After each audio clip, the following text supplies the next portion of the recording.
inspector here for 5 years, 2007 to 12, about that. Bruce, my good friend over here, we've been working together for probably 3 years on this project. He came to the fire marshal's office and asked, is there anything the fire department can do? And I apologize if you've heard this before, but after researching it and LA adopting the state code, yeah, the fire marshal, the fire chief of Los Angeles, has the authority to designate the high fire severity zone as a restricted area. And that's when the signs were developed. It took a while. It took me a couple of years to get through the process, get everybody's approval. A lot of city attorneys had to look at it, as well as my bosses, to make sure everything was in code and compliance in different organizations. And really nice to work with Bruce. So yes, the 2369s, this whole area, all the Palisades, the Highlands, everything is in the very high fire severity zone. Brentwood, we got a big chunk over there as well. So we can restrict people from going into certain areas. And that's why we're fortunate to work with Redican Parks, folks that, if there's established trails or camping sites, now that's where it gets a little gray. We want people to go in those areas. But of course here in the Palisades, there's areas where people are not allowed to go to. So that's when we developed the sign. The first one, of course, is for smoking. You're not allowed to smoke in the high fire zone. City attorney, we came with the $1,000 fine, as well as any additional assessments. And the big one, of course, was the restricted area. That again, saying that there's a certain area where we're not going to let folks in, and that's what we've been working a lot with this district.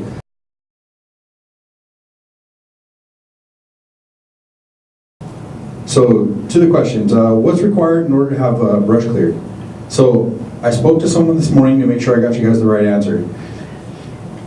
Okay, so brush is clear on recreation and parks property specifically.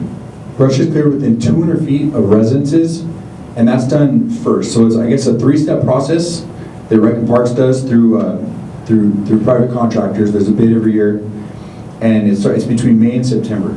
But the very first ones that are done, and they try to have them done, it sounds like they're pretty successful about having them all done before July 4th. And that's any park property that's adjacent to a residence. So it's within 200 feet of that brush clearance is done every year by July 4th. Once they complete that work, they do any 200 feet with any brush area that's adjacent to a city property. So like another park or a library or city property, government property. And then they do the rest, and that's what they're working on now. And that's 10 feet of clearance on each side of a trail. So in some areas, there's brush that's never cleared. We find stuff because you tell us. I mean, we're out and about, and we're hiking and driving and riding ATVs and horses and doing our best to find it, but we know because you tell us. And one of the best ways nowadays, particularly the homeless encampments, so circling back around, is, you guys have heard, there's a mobile app, an laparks.org mobile app. If you just type in LA Parks on your iPhone or your Amazon or your Google Play or whatever it is, you can also get to it from just like a regular computer. If you go to the laparks.org website, I wasn't able to find the service ticket request on there, but if you type m.laparks.org, which gets you to the mobile site, even if it's from like a regular computer, the very first page you'll see something that says service request, and then it's a little drop down, you create a service request, and the very top one is homeless encampments. And you can actually put in a service request to have a homeless encampment cleaned up. What's involved in clearing the brush and the homeless encampments?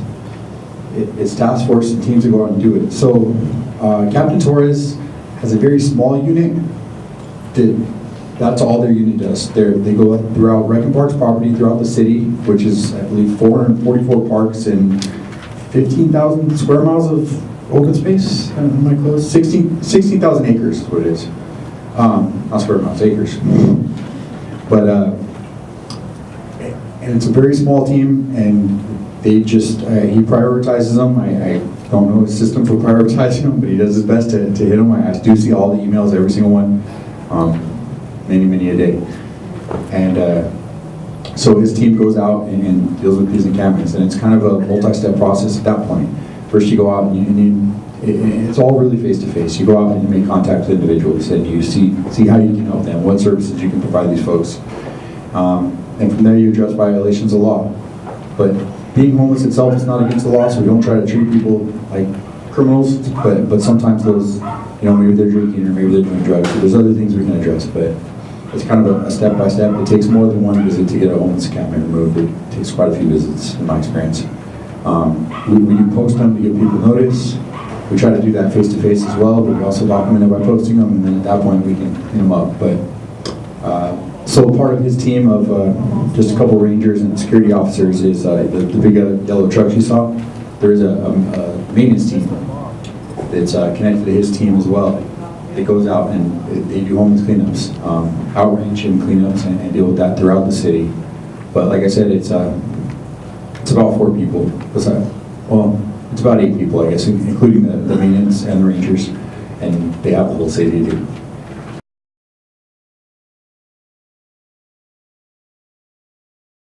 So I'll start with the first question. What are the immediate decision steps and actions that are required to approach, manage, and extinguish a fire, particularly in the bluffs and in the bushy parklands? For us, we really don't differentiate where it is. In this case, it's kind of a category. And in this case, it's brush. Now, most times people look at brush being 6 feet and higher.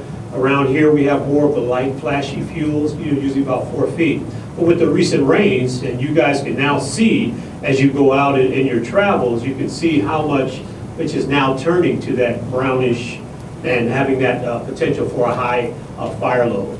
Our immediate actions come from the dispatch. Once that fire is called into us, or the potential fire, or what is believed to be a fire, what happens there from that dispatch? Our resources are immediately sent to that location. So with that, meaning we usually have about 7 engine companies that are there, or 7 fire companies in some configuration there, with a battalion chief, and we'll have we'll have 3 helicopters. One is command, meaning to take charge to make sure that they are controlling what's taking place, and then 2 water dropping capabilities. Then also we have some other resources that we will bring along with that. So what we try to do on any situation such as that is what we call anchoring, flanking, and pinching. And basically anchoring is just whatever that first resource is to get there, get a good foothold, give us that situational awareness, let us know where that fire is going. And they would give us a size up for the responding resources that are not on scene yet. And that might be Metro, which is our dispatch from, and we'll say engine 69. They'd say, we're on scene, they give an address, and then they talk about what they see, meaning we may have an acre to an acre and a half of light flashy fuels that are, moving with a 10-mile-an-hour wind. So that gives us an idea of what we have and potentially where that fire is going. So once they anchor it, we begin to flank it, and we've got hose lays. You'll see us lay hose lines around it, and our goal is to completely surround that fire. But you saw in some of the pictures that you so wonderfully took, God bless you, Rusty, you were a star. What you saw there is how steep that terrain was. So that's where those helicopters come into play. Now, helicopters don't put the fire out. They knock the fire down. What actually puts the fire out is when you see us getting out there with camp crews and using tools and turning over that until we get to the natural dirt. That's what actually is going to put the fire out. So that's why you see us long after the fire's been knocked down, we're out there 6 hours, 8 hours, however long it takes to make sure that we completely extinguish the fire. So at that point in time, what we're looking to do is make a determination on what are the best needs for the community, how are we addressing this incident, and then most importantly, what direction may we need to give to you all? Is it just to update you on what's taking place? Is it a possible evacuation situation? That being the case, we will do everything we can, and we'll link up with our partners here in the city, and everyone you see here will be a part of the Unified Command. And from that, what we'll end up doing is making determinations on what we need to do next. Normally, 9 times out of 10, we'll just ask you to shelter in place, right? But if we do ask you to evacuate, we usually look at that from, we have what we call a 90, 60-minute, and then 30-minute to try to give you enough time to get out. So, of course, we can't make you leave because we turn to our law enforcement partners to address that. But we strongly encourage that because if you stay, there may not be a lot we can do for you. Let me go to the second question. What is important for residents to know and do when there is a fire? One of the biggest challenges that we have when people call into the 911 system is they'll make the call and tell us where they are, not where the fire is. And I know sometimes that's a little confusing here because you just see some fire out there and you just say, I'm sitting here on my back porch and I'm looking at it. That's great information for you, not good information for us. So what will usually end up happening is try to give us a cross street, walk, don't walk, to the best of your ability. And if you would do us a huge favor and stay on the line, because if you stay on the line, you can let us know if we're getting close, or you can give us better direction as to where you are. Because particularly at night, it's very difficult to be able to navigate through in our resources. Not an excuse, we'll find it, but the better information that you can give us, the more efficient and effective that we can be. The only other thing that we ask for you to do when there is a fire is, in addition to staying on the line, is just be prepared for whatever may take place, right? One of the important things is we get a lot of people that come outside looky-loos. They want to see what's going on. I can't tell you not to do that because I know sometimes people like to go to fires, moth to a flame, I get that. But in a lot of cases, if you just stay home or stay close to your residence, we'll do everything we can to give you the information that you need. Part of that is what residents should not do. And a lot of times we'll see people out there with water hoses, watering down their property. Don't do that. All that does is just drop the water pressure. So I know a lot of times you think you're doing something, in most cases you're not. If you don't have a shake roof or a wood shingled roof, and most of you don't in this area, as I've traversed it here and there, right Johnny? It's not too bad. So bottom line is, we're going to take care of you on that.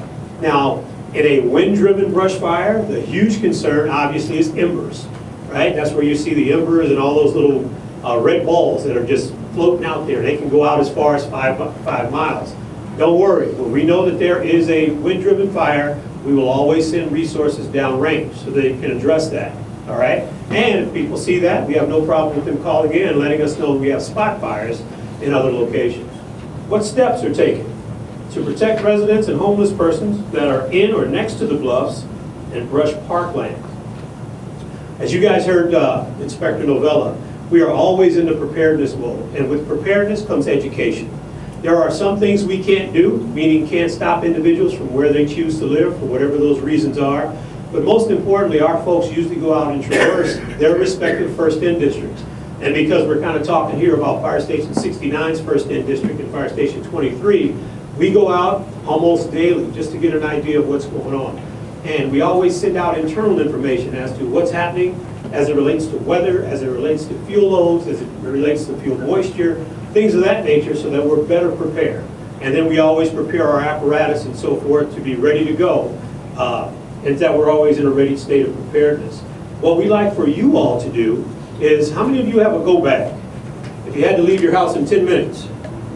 Okay, I know you're being shy. Some of you guys probably have, right? But I do appreciate that, because there may be times if you have to leave, are you prepared?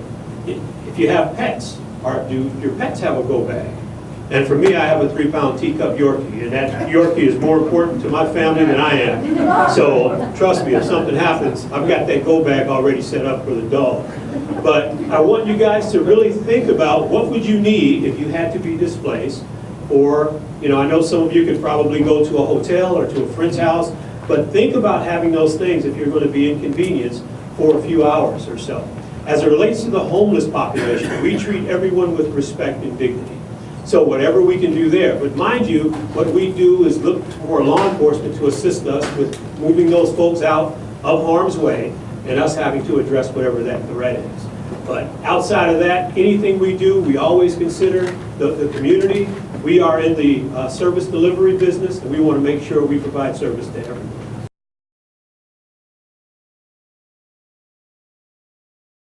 Yeah, again, just to touch on all the things that were already touched on, or just to revisit them. A lot of the things that we're doing with respect to the encampments, as Sharon touched on, as you saw in the slideshow, a lot of those encampments are no longer being lived in for the most part, the majority of them. So we visit them on a regular basis. One of the things maybe I should start off with is that we went from 2 officers within our unit to now we have 4. So Jimmy's back there with our new partner Diego.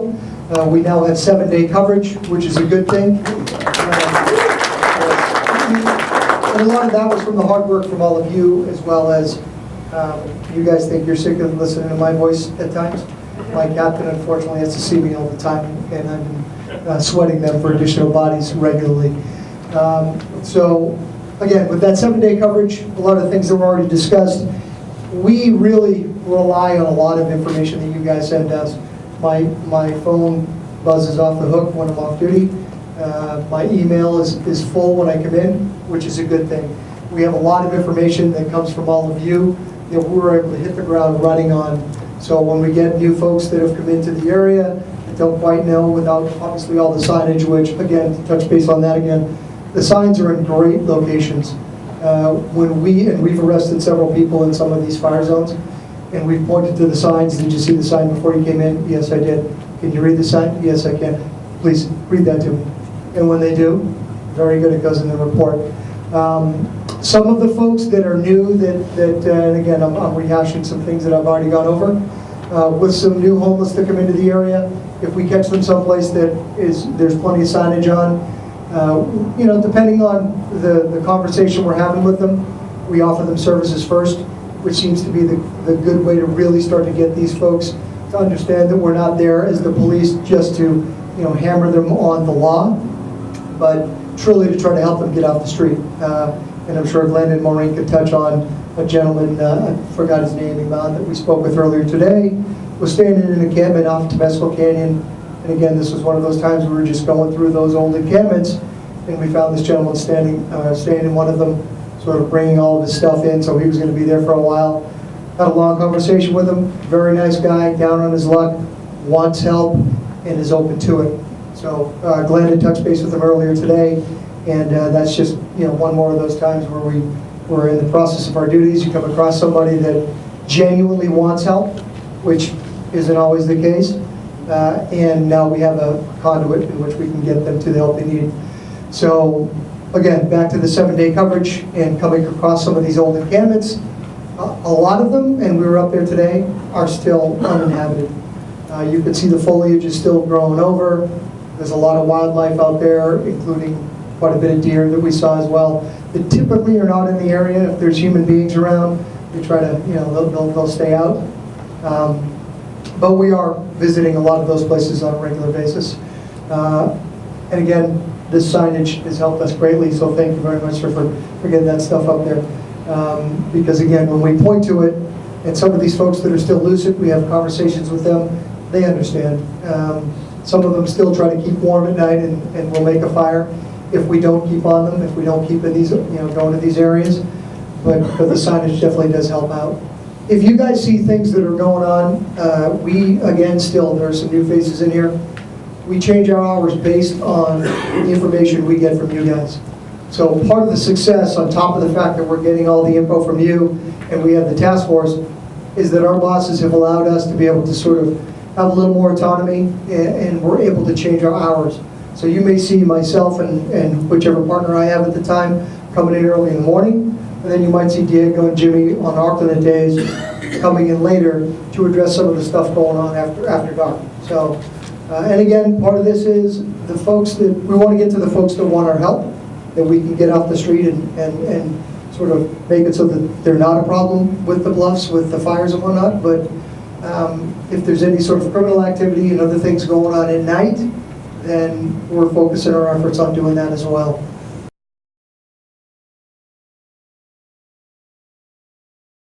A little bit of time left here, and you see the last item on our agenda. We really would like to talk a little bit now about the encampments that we have that need to be cleaned up. As Sharon reported to you, when we started, we had 45 encampments that were occupied in our hillsides and bushy parklands. We're now down to 11. But if you look at our data, it's not available to you, but what's most illuminating is that we can move people out of the restricted areas that they are in. But if the encampment remains there, if the home site, if you will, remains there, then it makes it very easy and is inviting for somebody new to move in there. So it's important for us to clean these encampments up.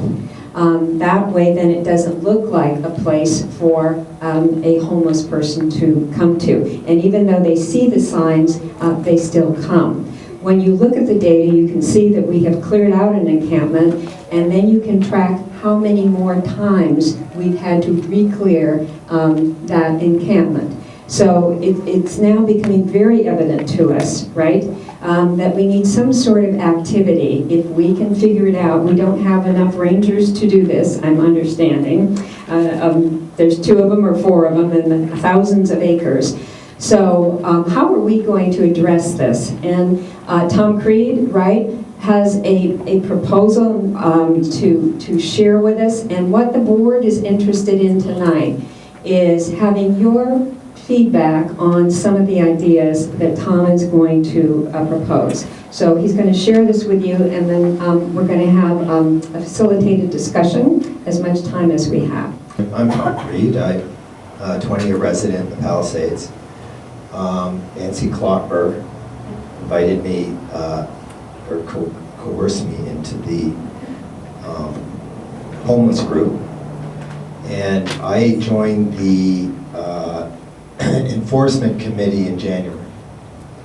And the very first meeting we held at the chamber, and it was just the most organized, time-sensitive, volunteer meeting I'd ever been to. And it was really, really exciting. So I live on the Via Bluffs.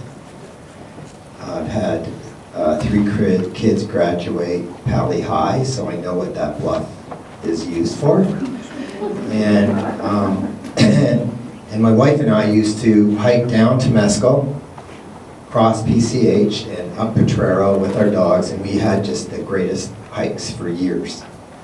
And gradually, just more and more homeless people started to gather in our hike to the point that we couldn't hike it anymore. And then one night we woke up to the fire, and it just was sort of a breaking point for the community, I think. This is way before I joined the enforcement group, and when I did join the group with Scott Beal, he said, "Come on out, let's go for a hike, and I'll show you what we do." So he's probably 10 years younger than me, I think, and he said, "Meet me down there at 8," and we started hiking up to Mescal and Potrero, and he started showing me all the encampments. I knew all the encampments were there, but there are dozens, and they're empty. There's nobody living there. There's couches, there's lounge chairs, there's 70-inch TVs, there's solar panels, and there is so much garbage that you've never seen this before in your life. And I said, "Well, why aren't we cleaning this up?" And Sharon said, "Well, go for it." So we made an attempt to go for it. Bruce Schwartz, Scott, Lou Kamer, we said, "Let's make this happen." Bruce says, I'll get Parks and Rec there. And he had known Captain Torres, so we got Parks and Rec there. We went down there May 20th. Actually, we checked it out a few days before. And Bruce said, "Well, we need to be able to get in here." I said, "Well, I'll look after that." So I spent 3 days cleaning the trail just to get into the campsite. 3 days. And I had a helper with me that I forced him to work for me. And we took out so much brush just to walk into the campsite. When we walked into the campsite, which was one, I call it a campground with 4 campsites. So that was one low-hanging campground. So we, on the 20th, we all showed up. Lou brought his generator. We had things to cut things down and do whatever. Captain Torres brought a truck, and we were able to somehow fill 2 trucks with 70-inch TVs and computers and beds and you name it. But we only did 10% of the work for the one campsite. We didn't even make a dent. And Sharon said, I told you so. And this is bigger than all of us. So there's a lot of ideas floating around, and I think that nobody has a line item budget to just go in there and clean up these campsites. I think it'll be, I don't even know how much it'll cost. I mean, Brian Deming, who's been with us for years, he does this for a living, where he goes, he films movies, goes into these areas, he sends in a team, they clean the whole thing up, and then they make it a homeless area. He said, I'll just send a team in here and we'll fix the whole thing up. I said, well, how much is that going to cost, Brian? He said, well, I think about $50,000. You know, and I said, I don't think we have that kind of money. So, and the mission of PPTFH is not to clean up campsites. The mission is they take every dollar to try and find these people homes. And it's a complicated thing to find people homes. It's very hard. So somehow we have to figure out how to clean it up. And the volunteer work is the best workout you'll ever have. The best. If anyone wants to come out, I tell my wife I'm going down to the Bluffs for a workout. I can only do about 2 hours. I come out dripping wet. It's clean garbage. It's been rained on. It's not an active campsite. So an active campsite's a different story, and that's sort of like hazmat work. So I think if we could figure out with the stakeholders, I took your app. If I could just drop into your app to clean up campsite PE01, and you guys get in there and clean it up, that would be awesome. Notify Captain Torres that that was So PE01 has 65 large construction garbage bags sitting there, and it's halfway up the hill. So then above that is point number 2, and above that is number 3. And then number 4 is way up in the hill, and the day that we did the cleanup, we actually saw someone was still living there.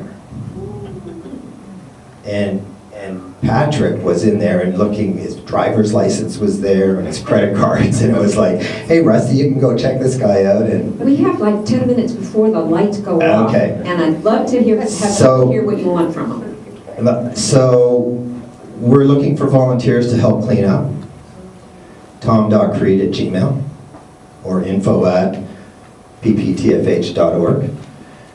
We're looking for maybe someone wants to sponsor a campsite and contribute. I think it'll be anywhere from $3,000 to $5,000 to clean up each campground. If someone would like to help do that. These signs here, it took a fire for someone, a private citizen, to donate $8,000 to get the signs. They just didn't show up from the city. And it is beautiful down there. If we could figure out how to bring the parks back to its normal. Has anybody approached either of the 3 Boy Scout troops Great idea. that are constantly looking for Eagle Scout? We just got our liability insurance, so until a month Okay, ago. but I mean, so that's a possibility. So the Boy Scout troops, 3 Boy Scouts. high school groups, service groups. What's that? Girl Scouts. So that was the first hiccup. When we had the volunteer day, we had to quickly pull it off because we didn't have the right insurances. So I think we were getting the right insurances in place. Where is this campsites? Where exactly are they? Okay, so you go down PCH, down to Mescal to PCH. Okay. You turn left, right? All along from there, all the way to the lifeguard stand on the other side of the highway, on the left-hand side of the highway.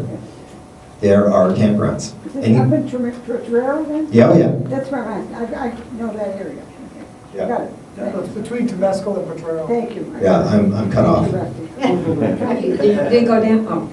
I know it. We're just. All right. I think one of the ideas that has surfaced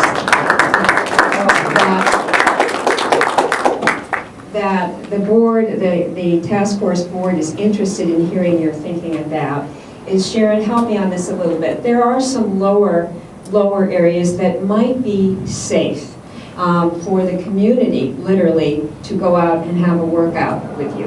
And fill these trash bags. And if the trash bags are filled, I'm assuming it's easier to pick them up. If I don't know, but we'd like some feedback here. How can we work with you if we have volunteer power?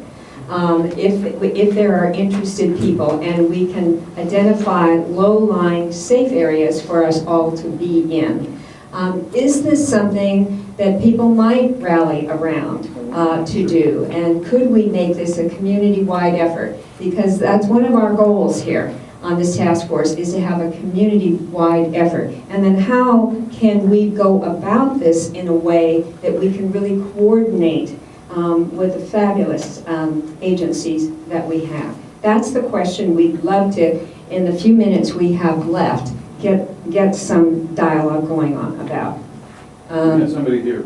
Yeah, Dee Dee? I was just wondering, what does Heal the Bay do when they have the beach cleanup? Because they get, thousands of pounds of People trash. coming out. And also who picks it up? And I would be glad to ask them and find out, how did they get rid of the trash that they collect? Okay, or do you have any thoughts about if we pull it together and bag it or whatever, can we expedite this, or is it not a good use of our time? My thought is yes, and I think, I just don't want to speak for Captain Torres here, but he has access to like I said, those trucks and that crew pretty much all the time. And now I know they're all the way throughout the city. So, like I said, once again, not completely speaking for him, it sounds to me like that'd be a great use of their time. Because if they could only spend one day out here in a couple months because they have to go, all over the city, that one day would be exponentially greater if the trash was already bagged up, and now we can make 6 truck trips instead of having them only make 2, or that sort of thing. So. Just a quick question on that. Do you guys have those large trash containers that you can just drop off and then pick up later? Do you guys have those? The dumpsters? I'll be honest, I really don't know. The Rangers don't, but Redican Parks has lots of resources that Yeah, that might be something we were discussing, that you could drop off a dumpster, then we could fill it up and pick it up, every Thursday. Want to Be a try good to? way. I'll check it out.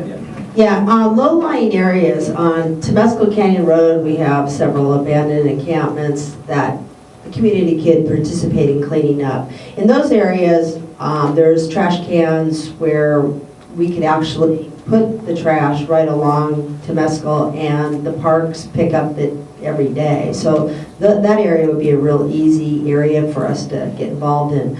Also, Palisades Drive, there's several low-lying encampments there as well, easy to access, where we could bag and leave it on the street, and LA City could pick it up.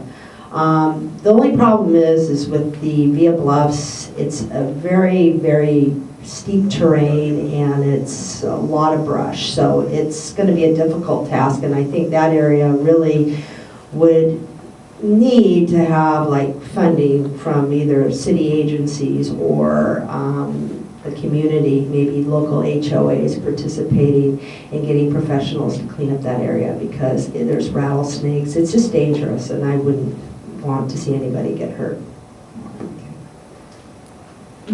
Sharon, if we bagged it and put it, if we bagged it and moved the bags beside the containers on the beach, or by the containers down the park, let's say each container had 5 to 10 bags around them, would somebody pick them up?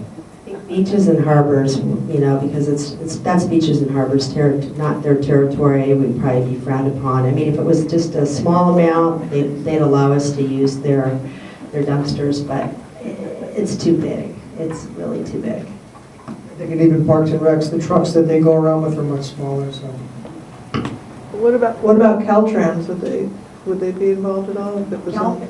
Caltrans only does 10 feet from the highway up to the hillside. I had them last year clean up behind the wall, Corona del Mar bluffs. Right, exactly. So I took care of that, and that was orchestrated, and it was a 2-day cleanup. So that area is clean now, but they only do 10 feet in. Sir, if I may, if you want to contact me, I can put you in touch with the maintenance supervisor for the area, because some of this is just sounding really feasible to me. If, you know, it is hard. I can't get a full crew of rangers to go climb the hill and get the trash. But if you guys are bringing it out to us, we got to be able to help you out. And so I can't make any promises, but I'd be happy to. Okay, so just for feedback to the board now, can we see a show of hands? Is this something that you would like to see this organization begin to pursue? Okay, is this something that if we, now that we do have our liability insurance and we try to provide some leadership around, is this something you would support? Yes. Okay, all right, board, that's what we are looking for, and the Girl Scouts will be with us, right? Okay.